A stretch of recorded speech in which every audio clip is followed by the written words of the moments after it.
בסרטון על המטרונית טענתי שהקמת המטרונית כמערכת אוטובוסים הייתה התפשרות לרעת התושבים. כי כשהביקוש מספיק גדול כדי להצדיק רכבת קלה, אז רכבת קלה עדיפה על BRT בכל מובן.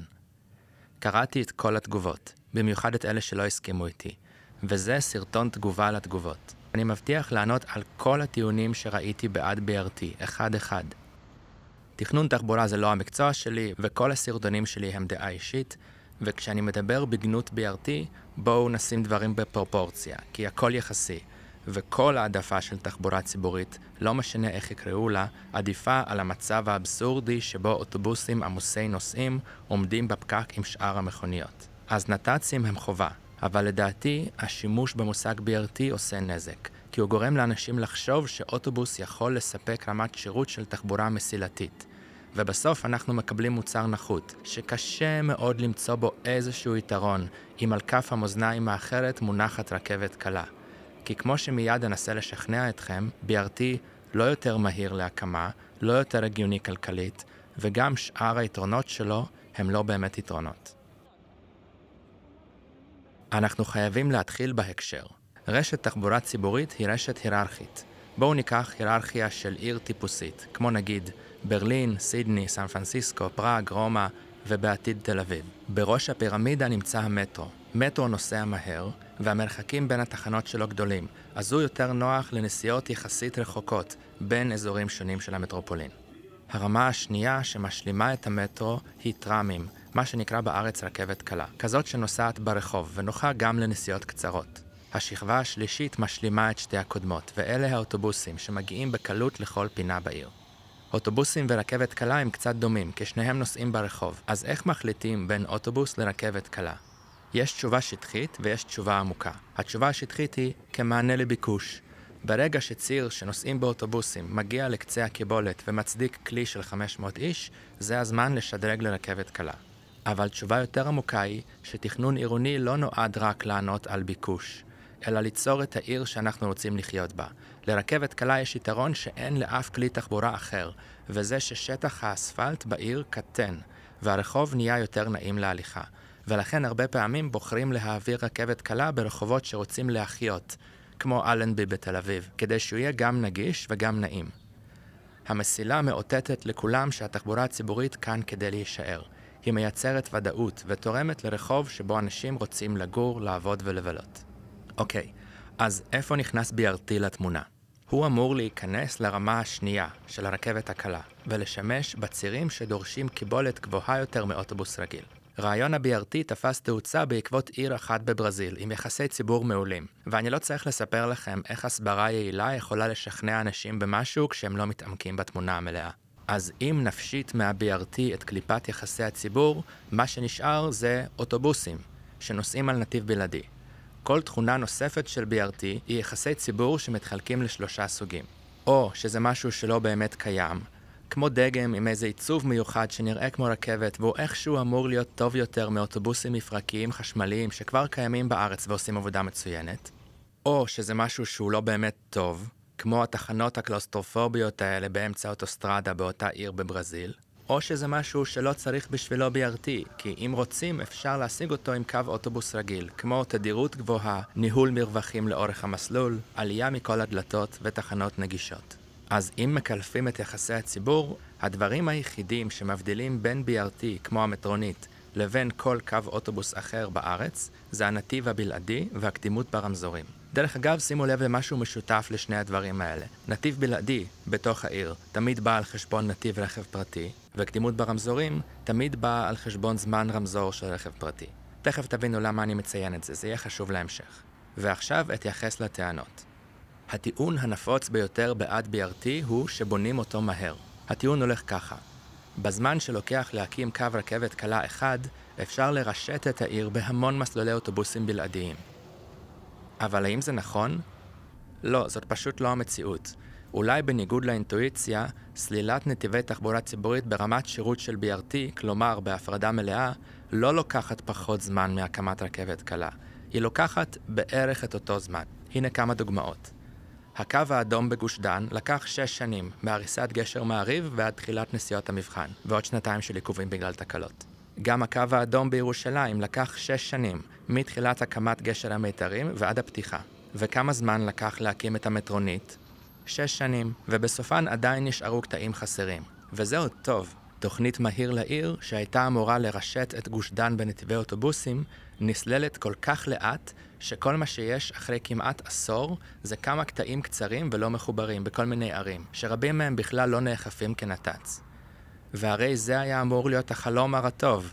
במקום לחכות לרכבת קלה או למטרו, בואו נחסוך זמן ונעשה נת"צים. ההישגים באמת מאוד מרשימים. בכל אזור השרון יש 3 קטעים קצרצרים של נת"צ. אחד בקצה כפר סבא, אחד בשבעת הכוכבים ואחד בכפר הירוק. והסיבה שאין נת"צים בשרון היא אמנם פוליטית, אבל פוליטיקה מונעת מדעת הקהל. תושבי רעננה לא מוכנים לוותר על נתיב באחוזה, תושבי כפר סבא לא מוכנים לוותר על נתיב בוויצמן, ותושבי רמת השרון לא מוכנים לוותר על נתיב בסוקולוב. והמצב בשאר גוש דן לא הרבה יותר טוב. על העדפה ברמזור אין מה לדבר, זה לא כלול בתוכנית. להפך, האוטובוסים בנת"צ עומדים ברמזורים יותר זמן מרכב פרטי. אז למה לוקח אותו זמן, ואפילו יותר, לסלול נת"צ מאשר רכבת קלה? את הרמז לתשובה תוכלו למצוא בקריית אונו, שאחרי השלמת מסלול האוטובוסים באמצע הרחוב הראשי של העיר, ראש העיר שלה איבד את הכיסא בבחירות. אמנם יש הבדל גדול בין נת"צ לרכבת קלה בתוצאה הסופית, אבל אין הרבה הבדל במורכבות העבודה, בהשפעה על העיר בזמן העבודות, ובמיוחד בהשפעה על נהגי הרכב הפרטי שלקחו להם נתיב. הנחת המסילה עצמה היא חלק קטן בפרויקט רכבת קלה. רוב העבודה היא הקמה מאפס של כל הצמתים בדרך, כי כל הגיאומטריה משתנה, ועל הדרך מנצלים בצדק את פתיחת הכביש כדי לשדרג את התשתיות מתחת לקרקע. שימו לב שאני מדבר על רחובות במרחב עירוני. פה זה עיר לחיות בה, לא כביש 5 לחיות בו. תראו את הבלגן בחולון בגלל הקו הירוק. הופכים שם את כל מרכז העיר, סוגרים רחובות, משנים כיווני נסיעה, מזיזים תחנות אוטובוס, מזיזים רמזורים, מורידים חנייה. ועד עכשיו לא הונחה אף מסילה אחת, אפילו רחוק מזה. כלומר, את רוב מה שעשו עד כה, היו עושים גם אם זה היה BRT. מה היו אומרים תושבי חולון אם אחרי כל הבלגן שלוקח חצי עשור, במקום מדרחוב עם מסילות כמו בירושלים, הם היו מקבלים נת"צ? ראש העיר היה אף על טיל. לכן לסלול BRT לא רק שלא לוקח פחות זמן מרכבת קלה, זה בעצם יכול לקחת יותר, אם זה בכלל קורה. כי הרבה יותר קשה להצדיק את המחיר. הרי התושבים לא טיפשים, הם רואים בעיניים שאוטובוס הוא לא רכבת קלה, לא בנוחות, לא בנגישות ולא בהשפעה על הרחוב. ואכן, מאז פתיחת הקווים הראשונים של המטרונית והרכבות הקלות, זה לא שהרשת החיפאית צמחה מהר יותר בזכות היותה BRT. להפך, בעשור הראשון לפעילות המטרונית לא נוסף אף קטע, חוץ מסגירת חוב בקריית ביאליק. וגם כל התכנונים להרחבה בתוך חיפה בוטלו, ודווקא הרכבות הקלות בגוש דן ובירושלים מתקדמות הרבה יותר מהר. בגוש דן התחילו לסלול את הקווים הירוק והסגול עוד לפני פתיחת הקו הראשון, והם נסללים מהר יותר מכל נתיבי האוטובוסים בגוש דן שמכרו לנו אותם כפתרון מהיר. ההקמה של הירוק והסגול במקביל תיקח סך הכל 10 שנים, ואם זה נשמע לכם הרבה, אני אזכיר שהאורך הכולל שלהם הוא כמו המרחק מתל אביב עד ירושלים, והם נסללים בתוך ערים צפופות. דיברנו על משך ההקמה, אבל מה עם מחיר ההקמה? אולי בעצם BRT מוצדק כי הוא זול יותר? התשובה היא שאני לא יודע. תראו, אני משתדל לא לדבר על דברים שאני לא מבין בהם, ותקציבים וביורוקרטיה בין משרדית זה בהחלט אחד מהם. אני כן אגיד כמה דברים מהתרשמות אישית. אם מסתכלים על פרויקטי תחבורה, זה לא נראה שחסר כסף, כל עוד מדובר בתשתיות שמעודדות רכב פרטי. מה שחסר זה סדרי עדיפויות. תראו את חניוני החנה וסע בכניסות לגוש דן, בממדים שאין להם אח ורע בעולם. מיליארדים הושקעו במחלפים המיותרים האלה, ובנתיבים החדשים שכל מטרתם לא לגזול נתיב מהרכב הפרטי עבור נת"צ. ואתם יודעים כמה עולים השאטלים? כל נוסע בשאטל החינמי משפירים לרוטשילד מסובסד במעל 150 שקל לנסיעה. אנחנו פשוט לוקחים כסף מהכיס שלנו ומממנים מונית ספיישל לכל נהג, וזה לא כולל את סבסוד החנייה עצמה. ומהחניונים החדשים שבונים עכשיו, כמו שפעים, הולכים לצאת מכל חניון בערך 5 קווי שאטל, כל אחד בתדירות של 5 דקות. אנחנו הולכים לפקוק את רחובות תל אביב בהסעות פרימיום לנהגים, שאנחנו מממנים אותם במחיר שעולה מונית ספיישל, במקום לשפר את התחבורה הציבורית בין תל אביב לשאר הערים, באמצעות מטרו, נת"צים ורכבת קלה. אז לפני ששוקלים לשנמך פרויקטי תחבורה ציבורית, בואו נבחן את סדרי העדיפויות. וגם הרבה מתקציב התחבורה הציבורית לא הולך לתחבורה ציבורית, אלא לעידוד רכב פרטי.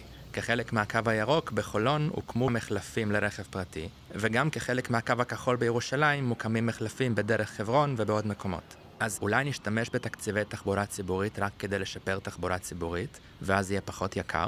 שוב, לא חסר כסף. חסר סדר עדיפויות. ודבר נוסף, אוקיי, הגיוני שההשקעה התחלתית במסילות גבוהה יותר מאשר ב-BRT. אבל האם לתחזק רכבות ומסילות זה יקר יותר מלתחזק כבישים ואוטובוסים לאורך זמן? היה נחמד אם מישהו היה בודק את זה, לא? אבל תראו את הקטע המדהים הבא על למה בחרו להשתמש ב-BRT למטרונית. סמנכ"ל יבשה במשרד התחבורה מסר לעובדי הביקורת כי למיטב זיכרונו, בישיבת ועדת ההיגוי המחוזית הוחלט לאמץ את חלופת ה-BRT. בביקורת לא נמצאו אסמכתאות לתהליך קבלת ההחלטות והנימוקים לבחירה זו. בהיעדר מסמכים בעניין זה, לא ניתן לבדוק אם החלופה שנבחרה היא אכן המיטבית והחסכונית ביותר. אז האם BRT זול יותר להקמה? אני לא יודע, ונראה שגם משרד התחבורה לא יודע. מבקר המדינה בטוח לא יודע. אבל אם מסתכלים בעיניים כלכליות, אל תסתכלו רק על העלות. רכבות, על סוגיהן, מנגישות מקומות עבודה והשכלה להרבה יותר אנשים, וככה משפרות את כושר ההשתכרות של האזרחים, ומצמיחות את המשק. למה יש לכם מזגן בבית? הרי להתקין מאוורר זה יותר זול. כל זה כמובן בהנחה שהביקוש מצדיק קיבולת של רכבת קלה, אבל במדינה צפופה מאוד עם גידול אוכלוסייה חיובי שהערים שלה נהיות יותר ויותר צפופות, יש המון צירים עם ביקוש גבוה. עוד טענה שעולה זה, בואו נהיה אג'ייל ונבנה BRT, ואם הוא יצליח נוכל להסב אותו לרכבת קלה. אז בתור מתכנת אני ממליץ לכם לשמור את עקרונות התוכנה לתוכנה. ההבדל בין תוכנת B2C, כלומר ללקוח קצה, לתכנון עירוני, זה שתכנון לא אמור לקלוע לצורכי השוק, אלא להתוות מצב רצוי.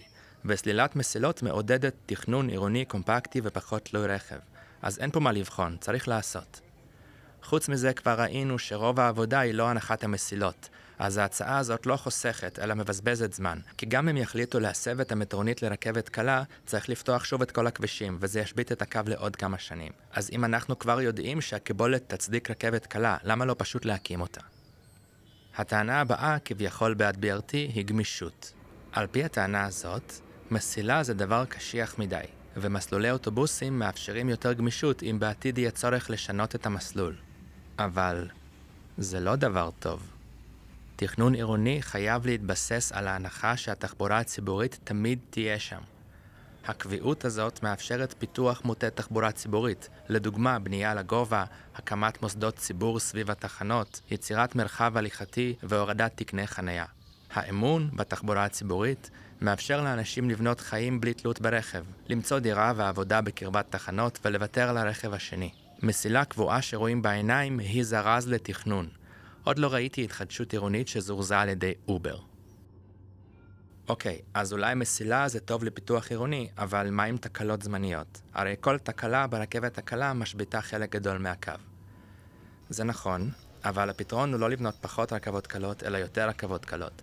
לדוגמה, הקו הירוק בירושלים כבר הולך לעזור בבעיה הזאת, כי הוא מוסיף יתירות לקטע המרכזי של הקו האדום.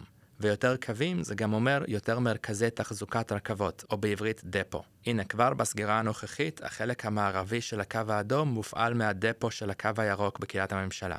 קווים שמשתלבים אחד עם השני ייצרו בהדרגה מצב שבו שום סגירה מקומית לא משביתה את כל הרשת, כי יש מעקפים. ולכן, כשאתם מתכננים רשת רכבות קלות, תהיו ירושלים. אל תהיו גוש דן, שבה המסילות של הקווים לא מחוברות. הטיעון הבא נגד רכבת קלה הוא בעיות אמיתיות בירושלים ובגוש דן. לדוגמה, הקו האדום בירושלים נורא עמוס, התדירות לא מספיק גבוהה, הנהגים מצפצפים בפעמון יותר מדי, הקו האדום בבת ים איטי יותר מאוטובוס כי אין העדפה ברמזורים, כי הרכבות מאיטות למהירות זחילה בפניות ועוצרות להמון זמן בתחנות. כל זה נכון, אבל שום דבר מזה הוא לא תכונה אינהרנטית של רכבת קלה. זה אבסורדי להסיק מזה שעדיף אוטובוס. מה שצריך להסיק זה שבשני הקווים הראשונים בישראל יש בעיות וצריך לפתור אותן. איך הקו האדום בירושלים לא יהיה עמוס כשהוא הקו היחיד בעיר של 1,000,000 איש? וגם כאן המסקנה היא לבנות יותר רכבות קלות ומטרו כדי להוריד עומסים, וגם ללמוד מהטעויות ולדאוג שכל קו יהיה יותר טוב מקודמו, ובטח שלא לשפוך את התינוק עם המים. גם אם רחוב יפו לא מושלם, מישהו באמת מתגעגע לאיך שהוא נראה קודם? האם רכבת קלה איטית יותר מאוטובוס? היא לא אמורה להיות. היא גם לא אמורה להיות מהירה יותר מאוטובוס על נתיב בלעדי. זאת לא המטרה שלה. בגוש דן יש בעיות מהירות שחייבים לתקן, אבל בואו נשווה בין חיפה לירושלים. צריך רק לדאוג שאנחנו משווים בין תפוחים לתפוחים. המטרונית נוסעת מהר בכביש ראשי כמו דרך עכו, ולאט יותר במרכז עיר צפוף כמו הדר. הרכבת הקלה נוסעת מהר בכביש ראשי כמו שדרות בר לב, ולאט יותר במרכז עיר צפוף כמו רחוב יפו. אז מהירות היא לא שיקול. בנושא אחר, מישהו הצדיק את ההחלטה להקים את הקו הצהוב כ-BRT, ואמר שבדרך בן גוריון ברמת גן אין מקום לרכבת קלה. אבל בעצם רכבת קלה לוקחת פחות מקום ממסלול אוטובוסים, כי שתי רכבות חולפות ממש קרוב זו לזו בלי צורך במרווח ביטחון. ולכינוח עניין השיפועים של חיפה. זה תירוץ לא רלוונטי. המטרונית בכלל לא עולה לכרמל, וגם אם היא הייתה עולה, טרמים מטפסים שיפועים של 10%, ואם הרכבת הקלה מטפסת להר הצופים, לפסגת זאב ולגילו, יש מספיק דרכים לכרמל שהן פחות תלולות מזה. אז האם בכל זאת יש מקרים שבהם אני בעד BRT? נת"צים זה מצוין כאמצעי משלים לרשת מסילתית. קריית אונו היא דוגמה טובה. לא מתוכננת רכבת קלה בתוך העיר, אבל הנת"צ בלוי אשכול מאיץ מאוד את האוטובוסים, שחלקם מגיעים לביילינסון ומזינים את הקו האדום, ובקרוב יזינו את הקו הסגול שיעבור בבר אילן ובצומת סביון. הלוואי שכל קו אוטובוס תדיר בישראל היה נוסע על נתיב יהודי, אבל בואו נקרא לו בשמו, אוטובוס. הוא לא בא במקום תחבורה מסילתית, אלא משלים אותה. הקלטתי את הפרק באולפן פודקאסט אריאלה, ולמי ששאל אם זה מקרי שהוצאתי את הפרק על המטרונית קצת אחרי הסרטון של Not Just Bikes על טרמים, אין קשר. הפרק היה בעבודה הרבה לפני שראיתי את הסרטון שלו, כי לוקח לי בערך חודש ליצור סרטון, ואני לא מעתיק רעיונות מאף אחד, אלא רק מביע את דעתי. ובדבר אחד אני גם קצת לא מסכים עם ג'ייסון, כי הוא נגד BRT בגלל החשש שפרויקט BRT יהפוך להיות סתם אוטובוס, אבל אני טוען שכל פרויקט BRT הוא מלכתחילה סתם אוטובוס. בשביל לסלול נת"צים לא צריך להטעות את הציבור ולהלביש את האוטובוס בתחפושת של רכבת קלה. פשוט תסמנו נת"צים, כדי שהאוטובוסים יהיו אמינים יותר. לא בשביל המהירות, בשביל האמינות.